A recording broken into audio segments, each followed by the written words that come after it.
Hi teachers அனைவருக்கும் வணக்கம். நம்ம கமெண்ட்ல பார்த்தீங்கன்னா, நியூவா ஜாயின் பண்ணவங்கலாம் கவுன்சிலிங் வந்து எப்போ நடக்கும்? இந்த இயருக்கு வந்து நடக்குமா? அப்படின்னு சொல்லிட்டு கேட்டிருந்தாங்க. ஸோ, அதுக்கான வீடியோ தான் அது. நம்ம ஆல்ரெடி சொல்லியிருந்தோம். நெறைய பேர் வந்து கோரிக்கை வச்சுட்ருக்காங்க. ஜூன் மந்த்துக்குள்ளார ஜூன் மந்த் ஸ்டார்ட் ஆகுறதுக்கு முன்னாடி ஃபர்ஸ்ட் வீக்லேயே எங்களுக்கு வந்து கவுன்சிலிங் வையுங்க அப்படின்லாம் கோரிக்கை வச்சிருந்ததை நம்ம வந்து சொல்லியிருந்தோம்.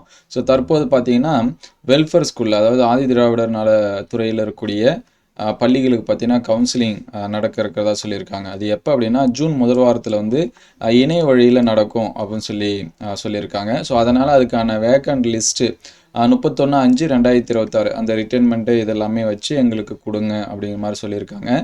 இது வந்து 22/5/2026க்குள்ளார அனுப்பி வைக்கணும் அப்படிங்கிற மாதிரி தகவல் வந்து சொல்லியிருக்காங்க.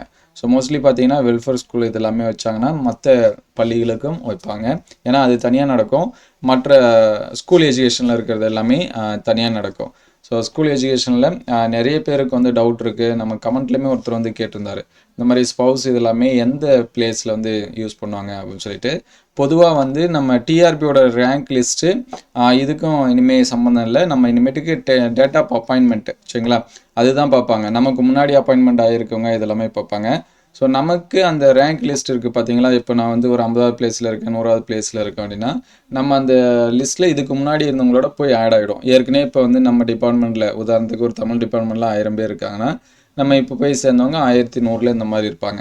ஸோ அதில் டிஃப்ரெண்ட் கேட்டகரி வருவாங்க. அந்த டிசபிலிட்டி பர்சன்ஸ் ஃபஸ்ட்டு வைப்பாங்க. ஒவ்வொரு டைமும் பார்த்தீங்கன்னா அந்த கவுன்சிலிங் அந்த ரெகுலேஷன் அப்படிங்கிறது ஒரு சில சேஞ்சஸ் வந்து இருக்கும். அந்த ப்ரியாரிட்டி ஆர்டர் கொடுக்கறது ஒரு சில டைம் இப்போ லாஸ்ட்டாக பார்த்தீங்கன்னா அந்த ப்ரியாரிட்டி பிளாக் அப்படின்னு சொல்லி வச்சுருந்தாங்க.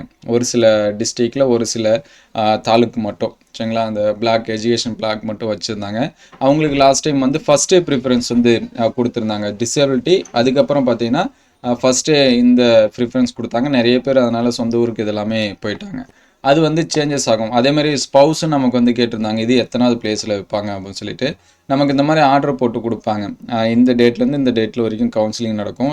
இதுக்கான சீனியாரிட்டி லிஸ்ட்டு இதெல்லாமே ப்ரிப்பேர் பண்ணி நமக்கு வந்து ரிலீஸ் பண்ணுவாங்க. அதில் நமக்கு வந்து தெளிவாக கொடுப்பாங்க. ஃபஸ்ட்டு ஸ்டேஷன் சீனியாரிட்டி கொடுக்குறாங்களா, அல்லது வந்து ஏன்னா அது நிறைய பேர் வந்து கோரிக்கை வச்சிட்ருக்காங்க. ஸ்பவுஸ் இருக்கிறவங்களாமே ஈஸியாக ட்ரான்ஸ்ஃபரில் போயிருக்காங்க. நாங்கள் வந்து 10 வருஷம் 15 வருஷம் ஒரே ஸ்கூலில் ஒர்க் பண்ணுறோம், எங்களுக்கு ஸ்டேஷன் சீனியாரிட்டி முன்னாடி கொண்டு வாங்க அப்படிங்கிற மாதிரிலாமே கோரிக்கை வச்சுட்ருக்காங்க. ஸோ அதனால் நமக்கு அந்த கவுன்சிலிங் ரூல்ஸ் அண்ட் ரெகுலேஷன் இது வந்து ரிலீஸ் பண்ணாங்கன்னா நமக்கு எப்போ நடக்கும் அப்படிங்கிற டீட்டெயில்ஸ் வந்து தெரிஞ்சுக்கலாம். அதாவது அந்த ப்ரியாரிட்டி வந்து ஃபஸ்ட்டு கொடுக்குறாங்களா, செகண்ட் கொடுக்குறாங்களா அப்படிங்கிறத வந்து தெரிஞ்சுக்கலாம். ஸோ அடுத்தடுத்த வீடியோஸில் கவுன்சிலிங் பற்றின தகவல் வந்துச்சு அப்படின்னா உடனே அப்டேட் பண்ணுவோம். நிறைய பேர் எக்ஸாம்ஸ்க்கு வந்து படிச்சுட்ருக்கலாம். அவங்களுக்கான வேக்கன்சி நம்ம கவுன்சிலிங் நடக்கிறப்ப என்ன பண்ணிடும் அப்படின்னா தெரிஞ்சிடும். ஸோ அப்டேட்டட் நியூஸ் இருந்துச்சுன்னா உடனே அப்டேட் பண்ணுவோம். Thank you all.